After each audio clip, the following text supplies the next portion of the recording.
You'll get more Social Security than what your statement shows. Ah, man, I've done a video on this a couple times, but look, new people come and go, so I always got to do these videos. It's probably been at least a couple years since I last did this video, but I'm going to do it again because one of y'all had sent me this great piece from CRS, the Congressional Research Service, Social Security Benefit Calculation Overview. This is one of the best pieces on how they calculate Social Security I've ever seen. It's not from the socialsecurity.gov. It's actually from the Congressional Research Service. And the guy who wrote this was this guy, Barry Houston or Huston or something like that. This is a fantastic piece. I don't think I can link it here because I don't know what that gobbledygook is up here. But if you type in Congressional Research Service Social Security Benefit Calculation Overview, it's great. All right, so we're going to show you something here. We got a computation of primary insurance amount for a hypothetical medium earner born in 1953. All right, so what is our PIA? Our PIA is our primary insurance amount, is the amount of benefit we get at our full retirement age. All right, so I was born in 1970. My full retirement age, my FRA, is at 67 years old. If you were born before 1960, your full retirement age will be 66 and maybe 66 in some months, depending on what you were born. So if you're born in 1959, your FRA is 66 in 10 months. If you're born in 1958, your FRA is 66 in 8 months, and so on. In this case, we got a guy who's born in 1953. So his full retirement age is what? 66, just a straight up 66 years old. Again, the FRA is when you get 100% of your PIA. It's not reduced, and you're not getting a benefit. You're not getting more either. It's just 100%. So whatever your PIA is, your primary insurance amount, that is what you get at your full retirement age. So mine again is 67. Most of yours will probably be 67 as well. All right, so here we got a guy, computation of his PIA for his hypothetical medium earner born in 1953. Why are we using 1953? Because the bend points shown in the table apply to workers who first became eligible in 2015. This guy he was 62 in 2015. That's when he first became eligible. All right, so that's the bend points they use. And the bend point is what figure out to determine what your benefit will be. All right, so you can see the bend points, the max, let's see, we got the first $826 he gets 90% of. Anything above $4,980 he gets 15% of. And today in 2022 or 2023, bend points were the first 1,115 he gets 90% off, and then anything above 6721 he gets 15% off. So you can see the bend points have adjusted quite a bit from 2015 until today, 2023. But it doesn't matter for this guy because his first year of eligibility was 2015. That's when they were giving his bend points, which determine what our Social Security benefits. All right, but that's not the story here. The story I'm going to share with you. Notice his PIA. Again, the PIA is the amount he gets at his full retirement age at 66 is 1671. Interesting. This is in 2015. His PIA is 1671. Now we go over here till he gets 100% of his PIA at 66, and that's his full retirement age. All right, so again, his PIA, 1671, based on 2015 bend points. His PIA here, when he gets 100% of, this is in 2023, right here, all right, 2023, 100% of his PIA, no reduction, no addition. That's just 100% of his PIA is at 66. It's not 1671, it's 1758. Now, why would that be? Because the PIA was based on 2015 numbers, right here. But we've had COLA since 2015. In 2016, we got no adjustment. 2017, we got a 0.3% adjustment. 2018, we got a 2% adjustment. 2019, we got a 2.8% adjustment. And we take our PIA that was calculated at 62 years old, and we adjust it for the COLAs that he received by delaying. He still got it, but in this case, we haven't taken the benefits, so he doesn't get a reduction in benefits. His benefit actually went up an extra almost $100 a month, just from COLAs, cost of living adjustments.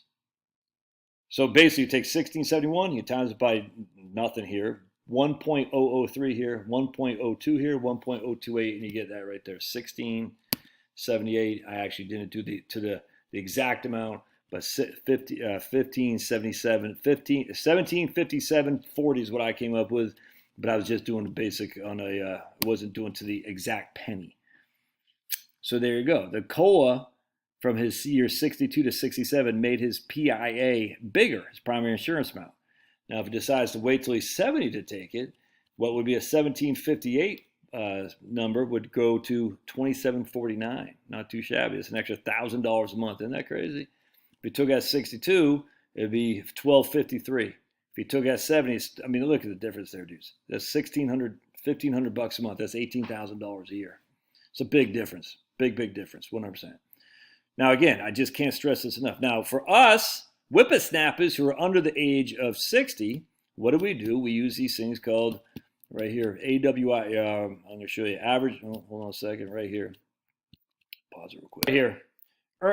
Rather than using the amounts earned in the past years directly, the AIME, that's the average index monthly earnings, computation process first updates past earnings up to the taxable maximum to account for the growth in the overall economy.